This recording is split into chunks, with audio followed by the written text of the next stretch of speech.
cultivate our motivation. We may spend a good deal of time each day looking outside, asking how are people treating me? Are they nice enough to me? Are they respectful enough to me? Do they like me? Do they not like me? Are they being fair to me? Are they cheating me? So always looking outside and trying to evaluate other people's actions.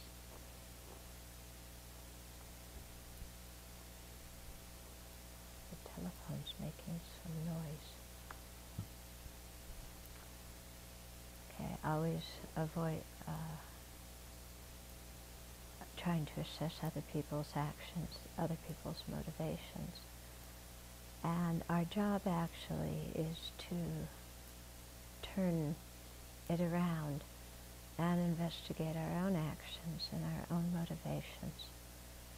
And instead of worrying about if other people like us and if they think well of us, to ask ourselves if we are treating other people with kindness, if we are treating them with respect.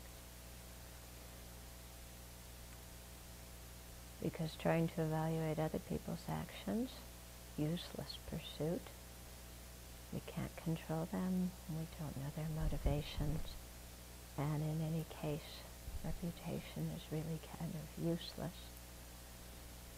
But if we pay attention to our own actions, because that's what leaves the karmic imprints that influence our future experiences and our future liberation and enlightenment, we start paying attention to what we're doing and not doing, then we can really make our lives useful and have something meaningful at the end of the day, rather than frittering our time away, consumed with what others think. And instead, when we think of other living beings, instead of wondering what they think of us, to try and have a kind heart towards them. That doesn't depend on what they think of us or how they act towards us or anything else, but simply recognizing that they're like us, wanting happiness and not suffering. And so training our mind to see them in kindness and to respond to them with kindness, and to enhance this attitude of kindness and the determination to work for their benefit fully until it becomes the altruistic intention, seeking enlightenment for their benefit. So let's cultivate that intention, that motivation now.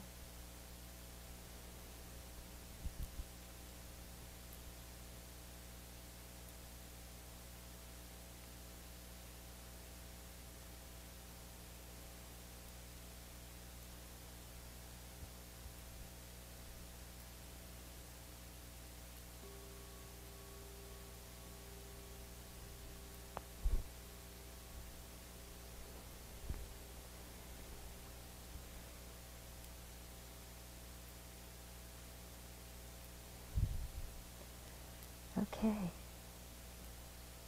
so even this little fly who's bugging me, to not think about what he's doing to me, but to think about my attitude towards him.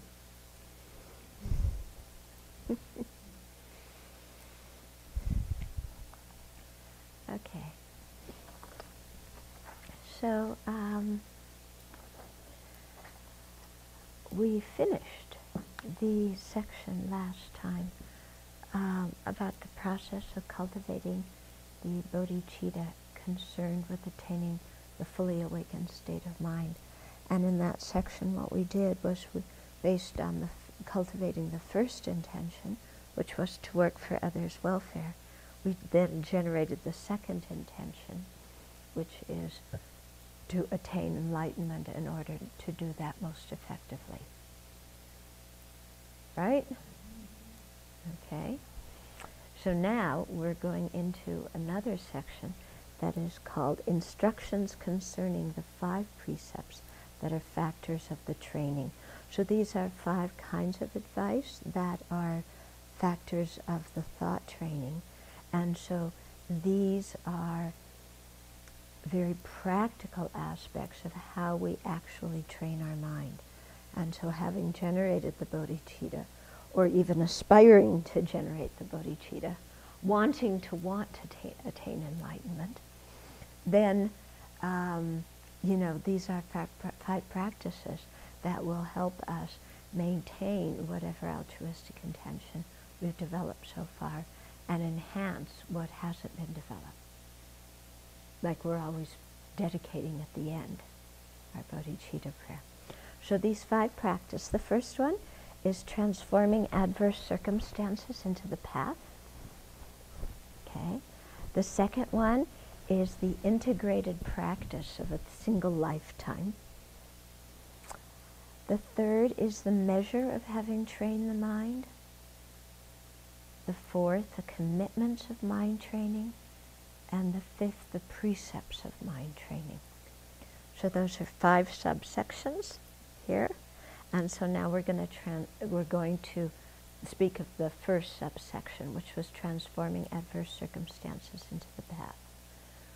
So this is a very, very important practice because there's lots of adverse circumstances, aren't there? And if every time we had an adverse circumstance, we crumbled, we would never get anywhere in our spiritual practice, because samsara is nothing but adverse circumstances. Okay? So if we're expecting that we're in samsara and we don't have adverse circumstances, then somehow we've got it all wrong. If we're expecting to be in samsara and everything to be conducive, perfect conditions to practice Dharma practice, then we're out of touch with reality, aren't we? Why are we expecting samsara to be perfect with all the right conditions for practice? We do expect that, don't we? But isn't it a rather foolish expectation? Because if we had all the perfect conditions, then since those perfect conditions arise due to causes, if we had perfect conditions, it means we would have created perfect causes, which means we would have had wisdom and compassion already and would not have had ignorance, anger, and attachment. In other words, we would have already been somewhere high on the path already. Okay?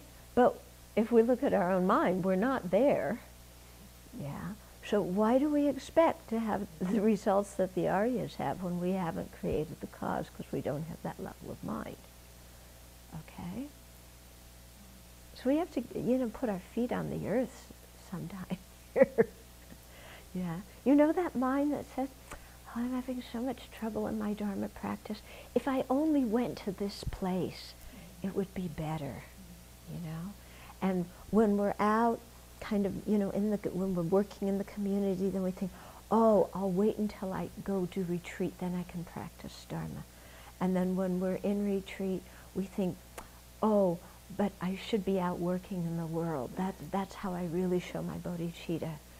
And so then we stop retreat and we go working in the world. When we're working in the world, our mind gets confused. We go, oh, I really should go back to the monastery and study in the monastery. And then we're back studying at the monastery, working in the monastery. We say, oh, it's too busy here, and there's too much to learn. I can't learn it all. I want to go do retreat, because otherwise I won't have any realizations when I die. And so you see how the dissatisfied mind keeps going round and around? Yeah? Yeah? Thinking I'll be able to practice in this other circumstance that I don't currently have. And so that's why I can't practice very well now, because I'm not in that really excellent, wonderful circumstance. Yeah, it's the fault of the environment, isn't it? That's why I can't practice. It's the fault of the environment. Too many difficulties, too many adverse circumstances. Yeah. And so then we just sit there and kind of suck our thumb and feel sorry for ourselves. You're not laughing. This must be striking home. Okay. Because I've seen for years, kind of, you go to India and then everybody's always saying, oh, my practice is really going to begin when I go and study with this and such a Lama. And then they go there and then you see them a year later and they're saying, oh, that was nice, but my practice is really going to begin when I go and do 3-year retreat. And then they start 3-year retreat. Then you see them a year later and they say, oh, that was nice, but too many obstacles. My practice is really going to begin when I go, and work for Mother Teresa. And then they do that for a while, and then they say, oh, that was nice, but, I really need to learn to to meditate better. My practice is going to begin when I go to Burma. That they have a good meditative tradition. I'll learn there. Then they go to Burma. Oh, so many difficulties with the visa. I can't stay there. Too many difficulties. And, I need to go to somewhere else.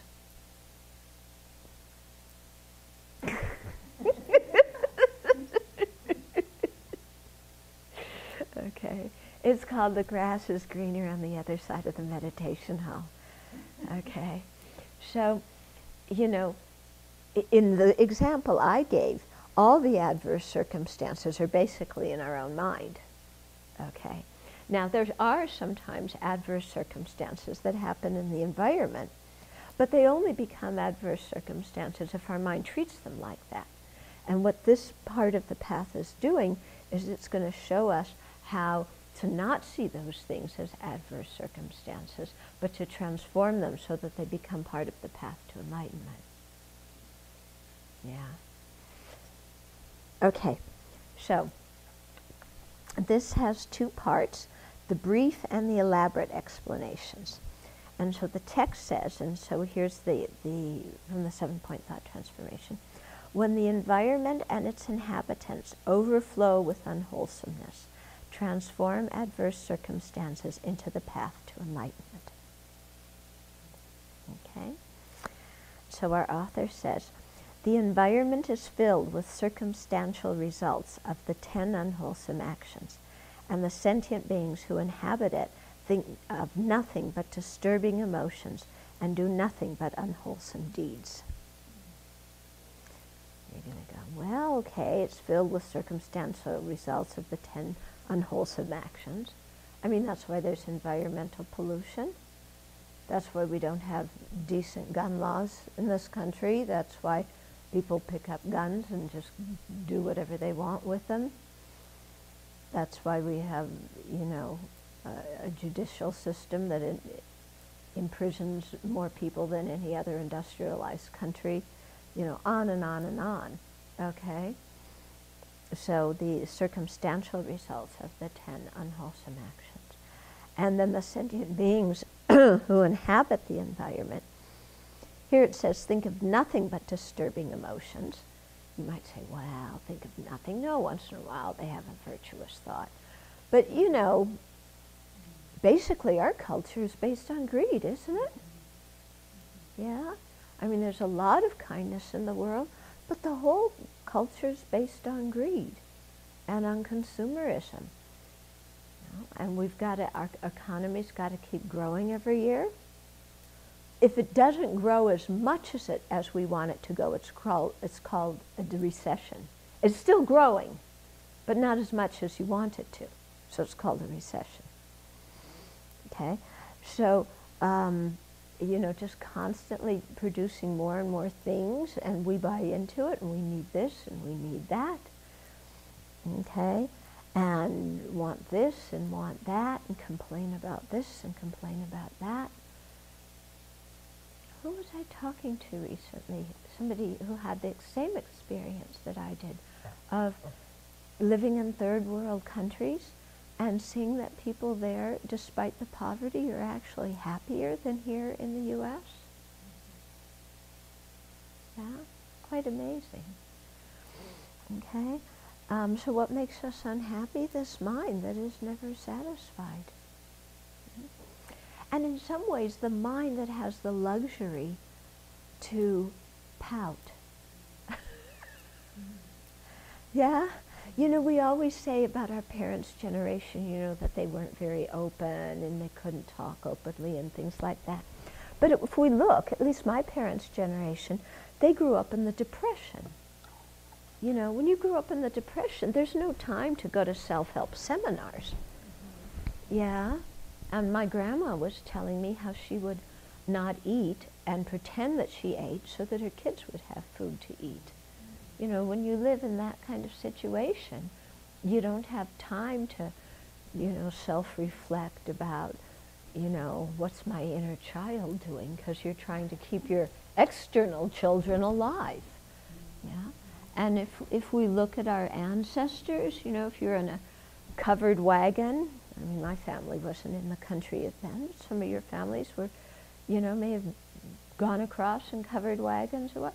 When you're running a covered wagon, you know, you don't have time to have a group therapy session, you know, or to get in touch with your feelings. You're just trying to stay alive, okay? If you're Native American and there's other people coming in your area and you don't know what they're going to do, you're just trying to stay alive, okay?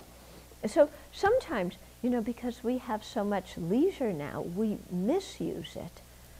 And we become so, you know, kind of hyper-vigilant and super sensitive to incredibly small things. You know? That people who are just trying to stay alive, they don't have the time to think about those things. Okay? So the time we have, if we use it really well, it's incredible opportunity for Dharma practice. But if we don't use it well, it just becomes time to ruminate. You know what I mean? Yeah? You know rumination? Why do we know rumination? Okay. Ruminate, ruminate, ruminate. Okay. As for the sentient beings, think of nothing but disturbing emotions and do nothing but unwholesome deeds. And if we look around, you know, what we talk about in the newspaper all day, you know, killing and stealing and unwise sexual behavior and lying and taking intoxicants and harsh words and divisive speech. I mean, the 10 non-virtues are right there every day on the front page. And also when we look around in our lives too, there's so much of that kind of stuff going around. Yeah?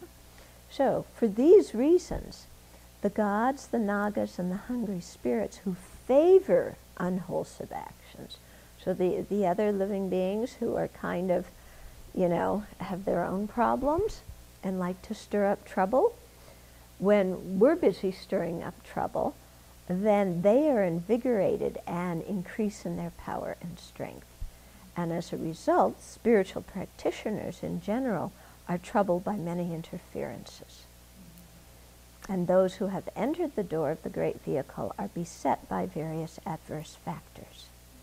Okay, so some of the difficulties may come from non-human beings, especially in this Tibetan kind of cultural view. Yeah, in our Western cultural view, we don't necessarily believe in spirits. You might say bad vibes, or you might just say obnoxious human beings. You know, forget about spirits. There's enough problem with human beings, aren't there? Okay, so and as a result, practitioners, and especially Mahayana practitioners, have many obstacles and hindrances. You know, we get sick, we have an unhappy mind, we can't get our visas, you know, there's so many things that come up and create problems. Okay, so under such circumstances, if you engage in this kind of practice and are able to transform hostile influences into conducive circumstances, to see opponents as supporters, and harmful elements as spiritual friends, you will be able to use adverse conditions as supporting factors in the attainment of enlightenment. Okay, so if we're able to practice well, then hostile influences, bad circumstances, opponents, okay, harmful elements, any kind of external problem that we may face, we will be able to use it as a supporting condition to help us progress along the path. So you can see why this kind of practice is very important. Yeah. Anybody here not have hindrances?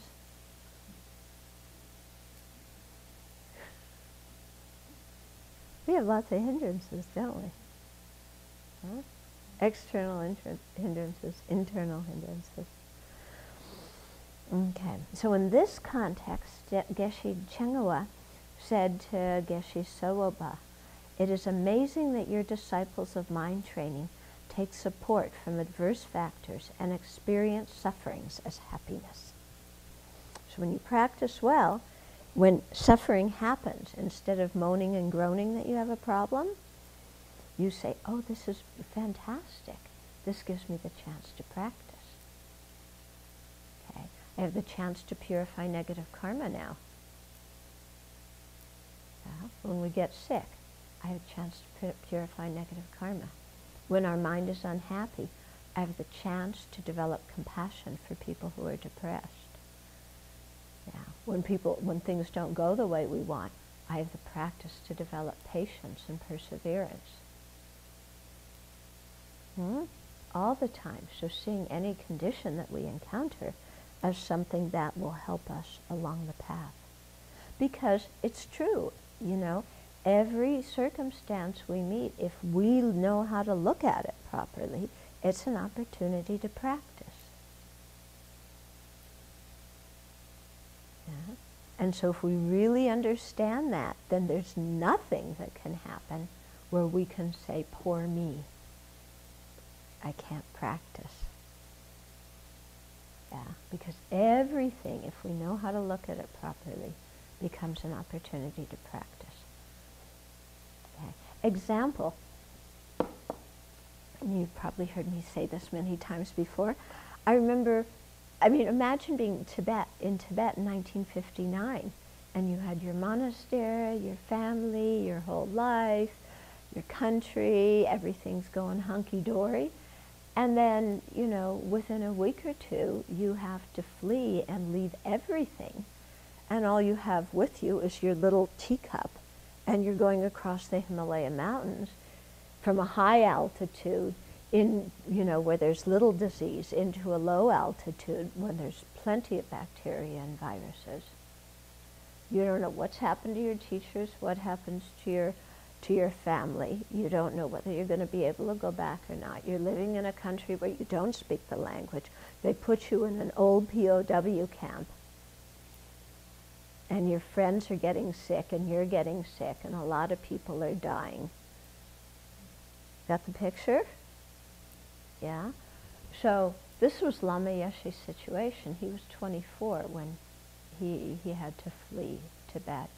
And he would tell us the story, because he came over, right after the big uprising in Lhasa, and went to Buksat, the British POW camp, the one that Brad Pitt was in 7 years in Tibet, that camp. And so they got there and they started resuming their studies. Yeah, it was amazing. All they had was these heavy woolen clothes in India. Okay, so, and lots of people got sick and died. And Lama was telling us this story, and he said, I really have to thank Mount Zedong, because, I was on my way to becoming a geshe. I was complacent. I was happy. I probably would have been a fat, complacent geshe, just taking people's offerings, reciting things, never really understanding the real meaning of the Dharma. And he put his palms together and he said, I really have to thank Mount Zedong, because he taught me the real meaning of the Dharma.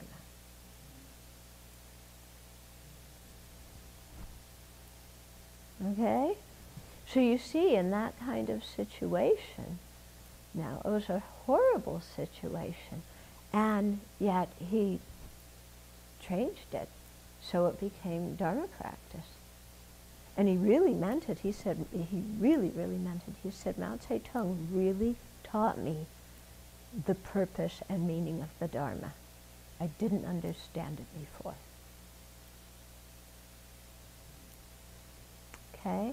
So you see that kind of situation. Yeah.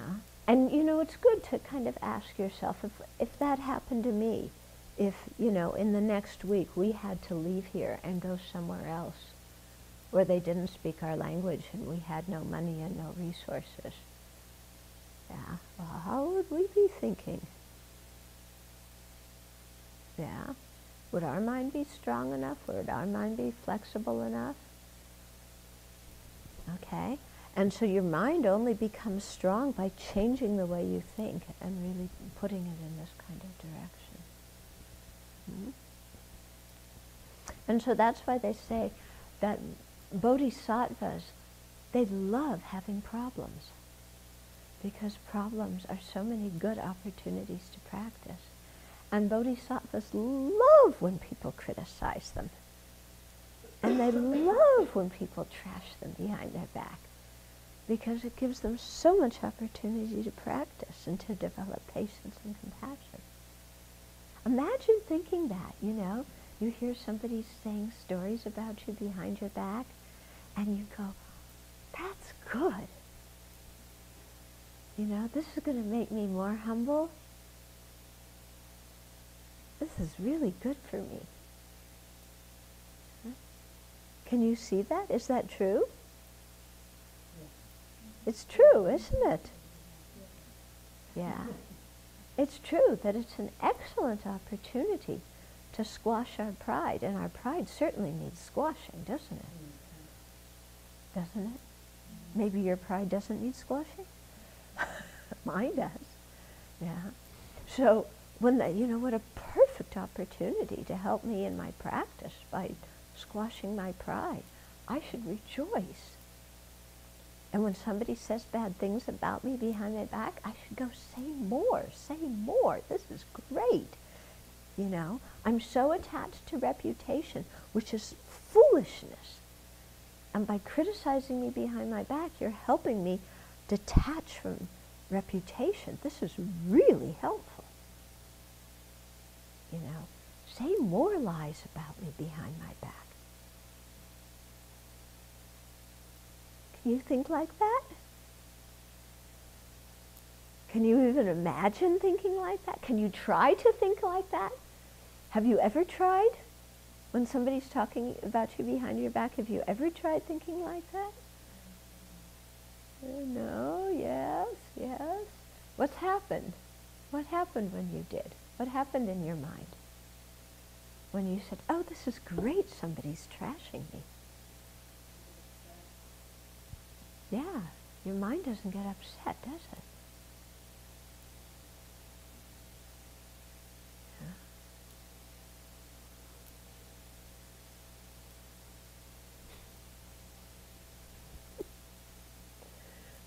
But it's true, you know, and we should really practice this. Yeah? Somebody tells us off, somebody criticizes us, you know, thank you so much. This is really helping my practice. Yeah? Really making me get rid of this awful pride, which creates so many obstacles.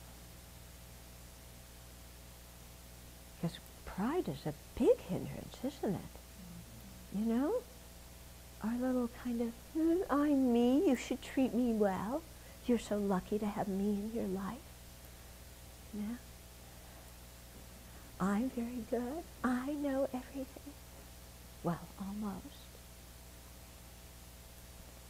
You know, that kind of attitude is such a big obstacle. Yeah? So when somebody steps on it, we should go, oh, very good, very good. Huh? Okay, so try it. Try it when somebody does that. Try going, oh, this is very good. Oh, you don't look like you You believe it.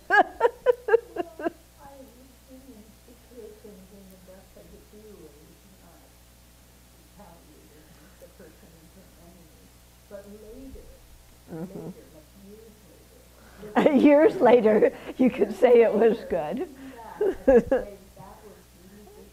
Yeah, yeah. At that moment you couldn't, but years later you could see the experience as good. Yeah, very helpful, makes you grow a lot. So what you want to take, having had that experience years later, is when it's happening, try and see it that way while it's happening. Yeah. Oh, this is good. I look like a complete jerk in front of all these people. This is great.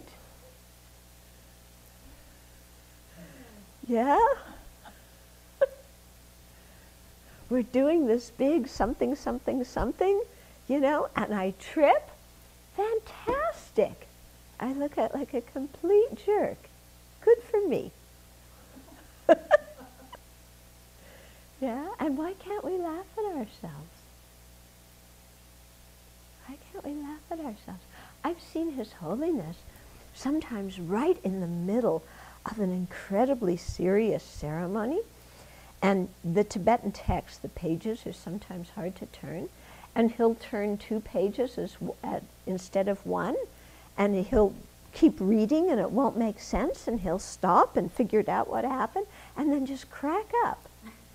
You know, right in the middle of giving a long or, you know, an oral transmission or something like that. Yeah. We would probably just keep reading, hoping nobody noticed that we turned 2 pages. Okay. Okay. So another example of this, at least from my own life, is you know, when I went to Copan, the first year I was practicing, within a few months I had hepatitis, Hep A, that you get from unclean food, you know, food and vegetables. And I was so sick, you know. To me, like going to the bathroom, which was the outhouse, you know, was like I might have been climbing Mount Everest for the amount of energy it took me. I mean, I was so sick. And somebody, while I was lying there, because I couldn't do anything, brought me a copy of The Wheel of Sharp Weapons, yeah, by Dhammarakshita, and I started reading that text, and it completely transformed my whole relationship with the Dharma, because before I was always thinking I should practice the Dharma, and when I read that text I thought I want to practice the Dharma. And so for me, looking back at that time of having HEP, I think it was a great thing that happened to me. Because if I hadn't been so sick, if somebody hadn't given me that book, I would have just kind of continued on thinking, well, Dharma's good to practice, I should practice it. But, you know, not having the umph in the practice, feeling like I really need the Dharma. But when you're sick, then sometimes you feel, I really need the Dharma. You know, this is not just like fun little things to amuse my mind, but I really need to practice because this is serious stuff. And so, you know, for me, that experience of hepatitis was a turning point, and it was a fantastic thing that happened in my practice. You know, really good. Okay, so that was the short explanation. Now the elaborate explanation has 2 parts. Taking adverse circumstances into the path, 1, by relying on the special thought of the awakening mind, and 2, by relying on the excellent practices of accumulation and purification. So the next section is point 1 there, taking adverse circumstances into the path by relying on the special thought of the awakening mind of the bodhicitta. Okay? And so then the 7-point thought transformation text says, apply meditation immediately at every opportunity.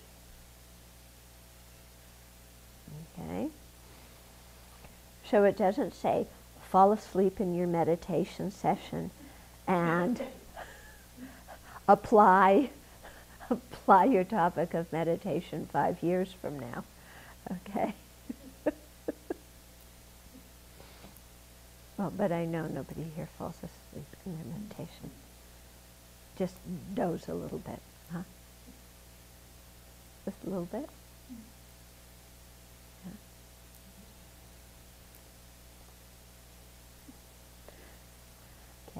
Okay. We should take lightly every physical or mental difficulty that befalls us, be it great, moderate, or slight. So not only physical problems, but also when our mind is unhappy. You know, when our mind has low energy, when our mind is distracted, when our mind is full of rubbish, when our mind just feels despair. Instead of falling into these mental states and just letting them go on, using them to practice. Okay? So whatever the circumstance, in happy times or hard times, whether we are at home or in a foreign country, in a village or a monastery, in the company of human or non-human friends, we should think of the many kinds of sentient beings in the boundless universe afflicted with similar troubles, and make prayers that our own sufferings may serve as a substitute for theirs, and that they may be parted from all misery. Okay? So we have some problem. Instead of focusing and developing our single-pointed concentration on my problem, how we usually do, yeah, is to see the boundless universe and think of how many sentient beings have this similar kind of problem right now at this very moment.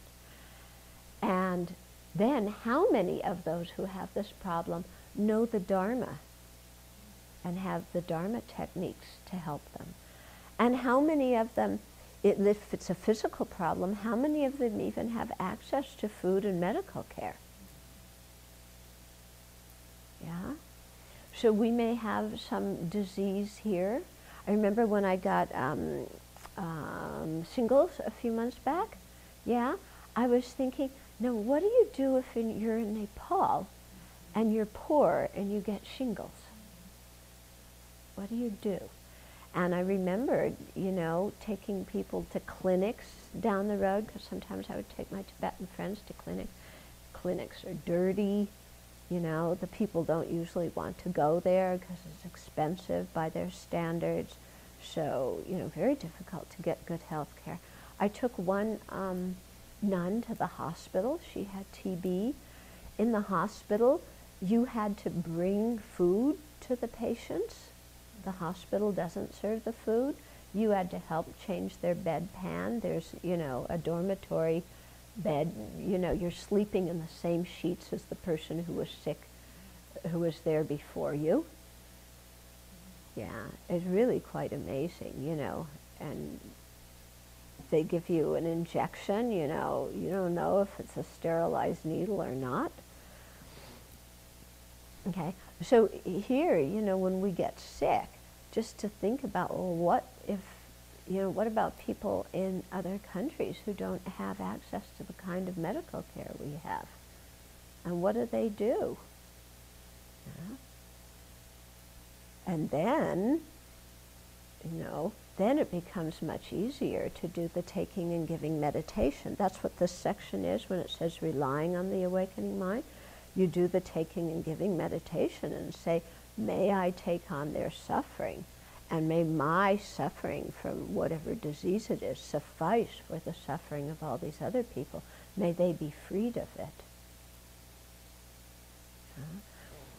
Some years ago I was helping one a Tibetan Lama, and one of his disciples had a big tumor in his leg, big kind of crusty tumor in his leg, and he would take a piece of bone and jab it and to kind of drain the fluid and the stuff out of it from time to time, and it just got bigger and yuckier.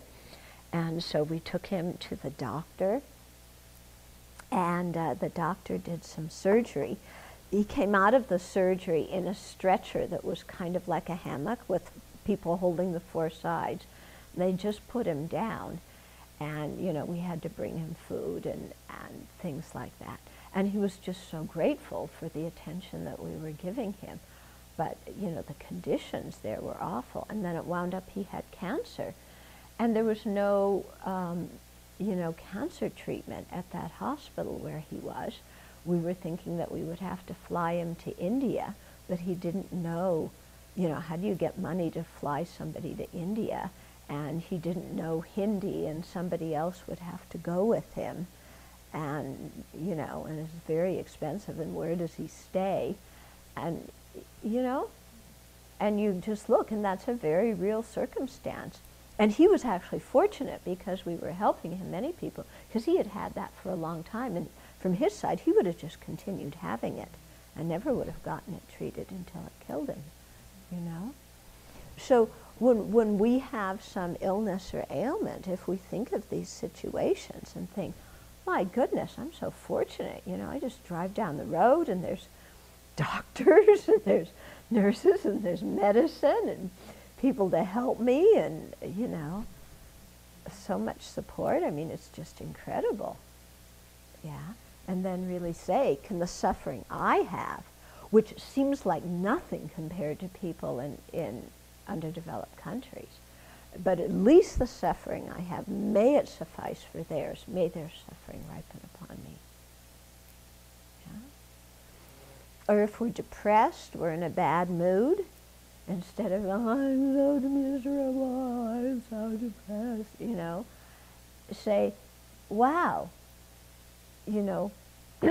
what am I depressed about? Well, one of our problems of some sort.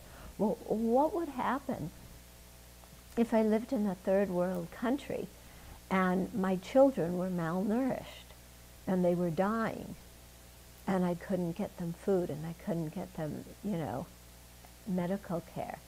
And I was trying to get work, but there's war in the area where I live and I can't get the work to get the money. Yeah. And you just start thinking of real life situations that other people face. And, are they, they might feel despair, distress, or depression.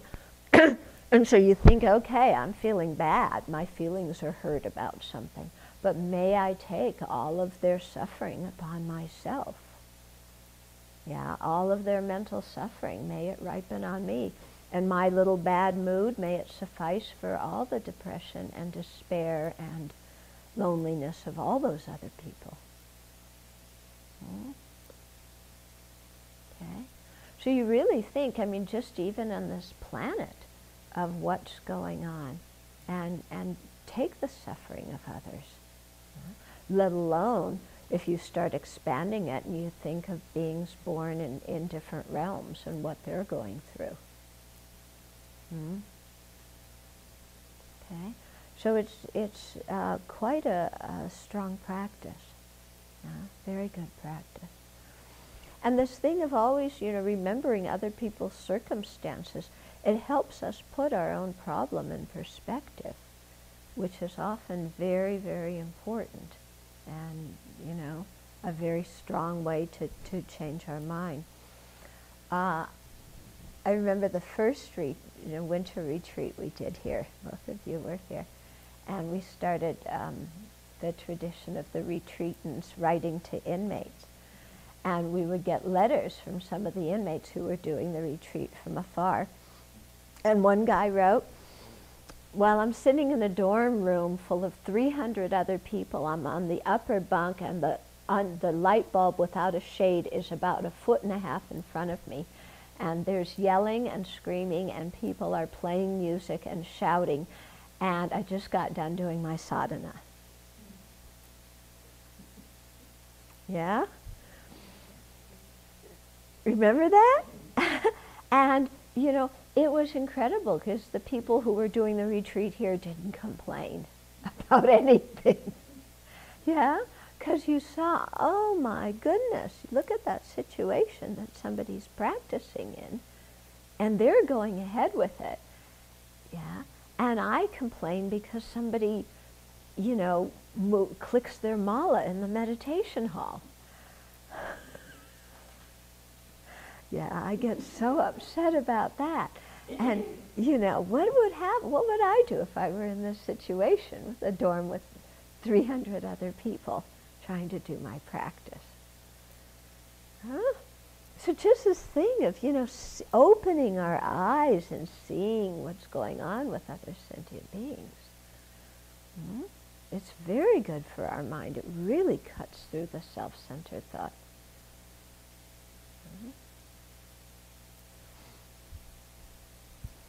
I've often had the thought that every American teenager should have to spend 6 months in a third world country. Yeah, I think it would change this country dramatically if people really had the opportunity to see what went on in other places. Yeah. Or even if people, you know, went to the poor areas in our own country and spent some time. Okay? So, you know, when we have some problem, think of this situation that other people are living in and really take it upon ourselves. You know? And then, you know, whatever problem we have, we might be sick, we might even be very sick, you know, and have a very horrible disease. But if we do this meditation, our mind's going to be okay. Yeah? Or we might be very depressed or very distressed about something that's going on or very worried. But if we do this meditation, you know, then our mind's just going to chill out and be much calmer. Okay? So it's really something very good to practice.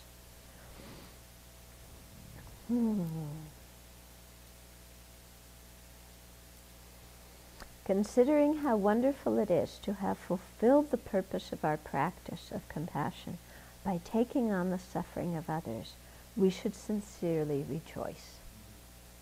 So when we do this practice and we take on their suffering and think my suffering is, you know, standing in, is sufficing for all of theirs, then really rejoice and feel happy about it. When we enjoy happiness and prosperity and suffer no lack of food, clothing, dwelling, friends, or spiritual masters, but possess these external conditions in abundance, and when suffering no internal problems, such as sudden discomfort caused by mental or physical sickness, we're able to put our faith and so on into practice. And we should recognize that all these favorable conditions for following an uninterrupted great vehicle practice in these hard times when the teaching is degenerating are the fruits of merits accumulated in the past. That was one long sentence. Okay? So when we're enjoying happiness, when things are going well, we have enough to eat, we have a roof over our head, we have clothes, we have medicine, our mind is relatively happy, our body is relatively happy, you know, we have friends and things, and we have access to the Dharma, we have spiritual teachers that we can learn from. When we have all these good conditions, instead of taking them for granted, like we usually do, we should think, I have all these good conditions due to the merit that I created in my previous life. Okay? And so I shouldn't waste the opportunity, because whoever I was in a previous life worked very hard to get the situation I have now. So I shouldn't waste the opportunity, and in fact I should use my time and energy to create more merit to ensure that I will have the same kind of opportunity again in the future, and also to progress along the path to enlightenment since I have such good conditions. Okay? Getting what I'm saying? Yeah? And so, especially in these hard times where the teaching is degenerating, you know, that we have the opportunity to study and practice in this environment. It's so incredible. And like I was saying this morning in our stand-up meeting, how we look and how people who've never been here, people who don't even know us, send us things and make donations. It's absolutely astounding, isn't it? You know, the goodness in people's hearts and the kind of faith they have. So while we have these opportunities, and we have such a good situation to practice, to really use it, you know, and not take it for granted, and take good, you know, use it and create merit and do purification and listen to the teachings and think about the teachings. Yeah. Because, you know, in a snap of the fingers, this whole situation could change. Yeah? Whole thing could change. It doesn't take much. The whole thing changes. Okay?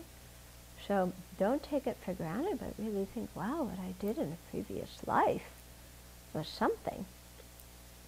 So I should continue this life. One of the inmates I wrote to told me that one of the things that keeps him going is he thinks, you know, whoever I was in a previous life worked really hard, so I don't want to blow it for him, you know, because if I just blow it by having uncontrolled behavior and creating a lot of negativities, then, you know, it's like blowing somebody else's good effort, except that was actually your own, but you feel like it's another person, because it was a previous life. Okay? So this is important because we really take good circumstances for granted, don't we? So much. And our mind always picks out something small to worry about, to fret about, to ruminate about, to create a problem about. You know, this is the way the deluded mind works. Yeah, one small thing and we blow it up. Okay. Therefore, it is essential to endeavor to accumulate merits on the basis of pure ethical conduct, so as to obtain such uninterrupted prosperity in future lives. So we have to really create merit on the basis of having good ethical conduct, because if you don't have good ethical conduct, how are you going to, you may do other practices to create merit, but how are you going to create merit if you don't have good ethical conduct? Yeah? How are you going to make your mind virtuous when you don't practice being virtuous? Okay? Yeah? So those who cannot see the point of this, due to their having obtained even a little wealth, are in many cases governed by pride, arrogance, and disdain. Okay? So people who have even a little wealth, but take it for granted, and who can't see the importance and necessity of creating more merit for future lives and taking advantage of the opportunity we have now, that kind of person, their mind is ruled by pride, arrogance, and disdain. In other words, they think they're above the law of karma. Yeah, I have these good circumstances because I'm some kind of special person, and nothing bad is going to happen to me, so I don't need to try and purify and create good karma and listen to teachings and practice. You know, this came to me because, well, I'm entitled to it. It's the way we feel so often, doesn't it? I'm entitled to it. I deserve this. When these people encounter even the slightest mental or physical trouble, they become discouraged, despondent, and defeatist. And it's true, isn't it? Yeah, when you take a good situation for granted, then when you have the smallest trouble, your mind gets all out of whack.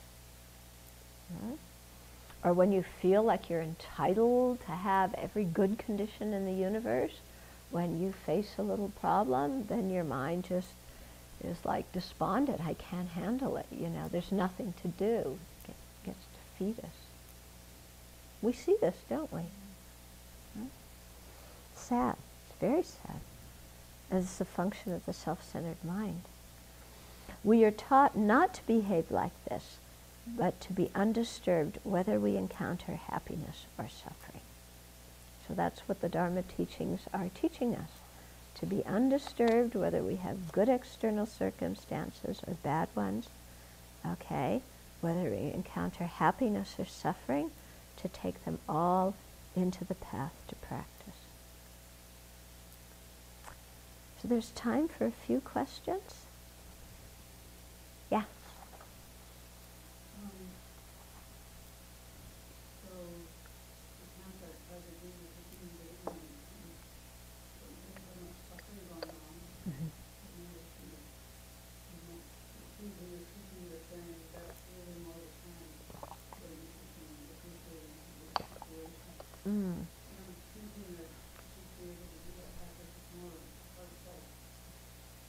Yeah.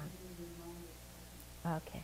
So you're saying that when you do the taking and giving practice when you're unhappy and having problems, it works much better than when you're happy. But it seems like you should be able to do it equally well when you're happy and things are going well. And that's true. We should be able to do that. So then the question comes, how do we get our mind in the state where it's going to be really affected by things when we're happy and things are comfortable? And I think here, thinking about how our circumstance could change at any minute, that can kind of wake us up. And also, I find what's very helpful is I start looking at other people and other living beings and really look in their hearts and see their suffering, and then think, you know, in a snap of fingers, this could be my suffering. Yeah? And especially, I look at the kitties, and I think, you know, what would it be like to be born as an animal? You know, here you are within a Dharma environment, but you can't understand what's going on. Yeah, you can't appreciate it. All you want to do is sleep all day or eat, you know. And the mind that's like so overwhelmed by ignorance, that can't think straight, that doesn't, you know, to me, it's very scary to have that kind of mind. Yeah. Yeah. Watch knows what we're talking about. It's very scary to have that kind of mind. And so then I think, but there's living beings, you know, that I even care about who have that kind of state of mind. And wow, you know, I should do something. I want to do something. And that in a snap of fingers, it could be my state of mind too. So that really wakes me up. Yeah. Have you ever, you know, when you walk down the road and you see the cows or the horses, just look in their eyes and think, you know, there's a sentient being in there who, you know, used to be a human being and could talk and read and think of all these things, and now just look. You know, they're stuck in this body, and the whole potential of the mind is trapped. And how do they even create the good karma to get out of it when you have that situation? Yeah. So I find doing this, or you know, the bugs in the room. Look at this is the time of year when we have stink bugs. Look at them, you know, or the crickets. Yeah, or the chipmunks. Yeah, and the squirrels. To me, you know what the squirrels are? You know how your mind gets so distracted? Because the squirrels are really jerky, aren't they? They're always this and then, and you watch them. Sit and watch them, you know? And it's like they're so impulsive and can't stay on anything and very jerky. And I think, my goodness, what would it be like to have that kind of mind? Yeah. And I mean, I have a taste when my energy gets jerky and uncontrolled, but theirs is like 100 times worse. And no opportunity to learn the Dharma. Yeah, or the coyotes. Yeah, howling and hunting, or the turkeys. Yeah. Turkeys who are so afraid of being alone.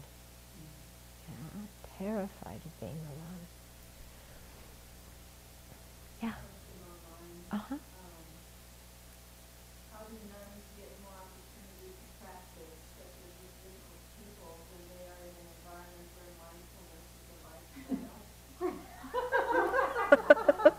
Where mindfulness is what? Okay. So how do Sangha members have the opportunity to practice being with difficult people and difficult situations when you live in an environment where mindfulness is a lifestyle? Well, theoretically, mindfulness is a lifestyle, but you know, we're just ordinary human beings, aren't we? Yeah? And we're just ordinary human beings trying to make mindfulness and compassion a lifestyle, but we have a ways to go. So internally, we have the afflictions, and then we live with each other, don't we? Yeah? And so we live with plenty of people that drive us nuts.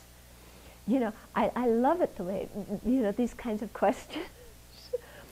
Because, you know, the people have the idea that when you live in a monastery, everybody thinks alike, everybody acts alike, everybody keeps the precepts the same way, so you're all very harmonious.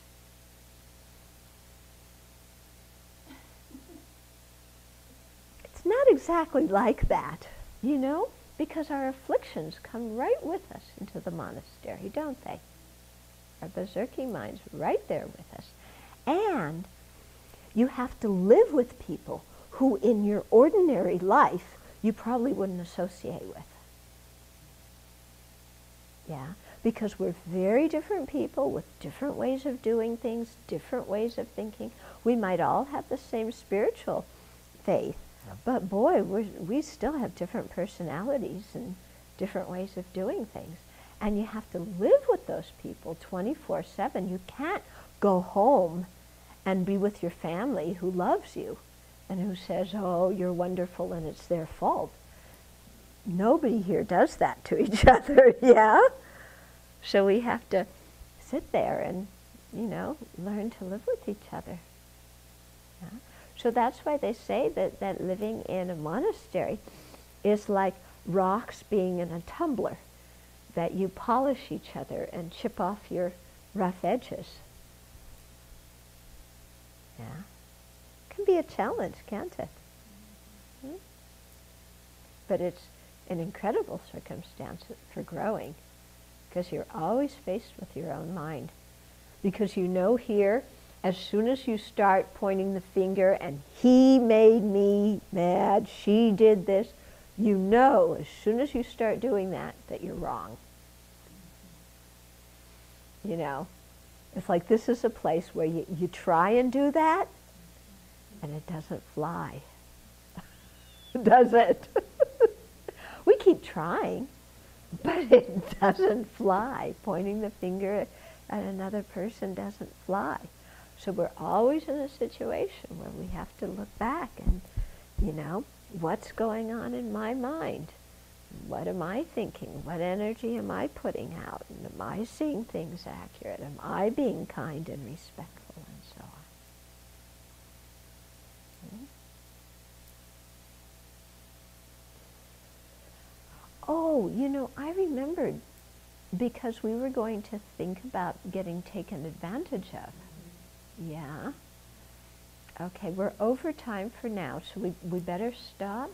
But let's hold this and then talk about it next week, about getting taken advantage of. Did you think about it a bit?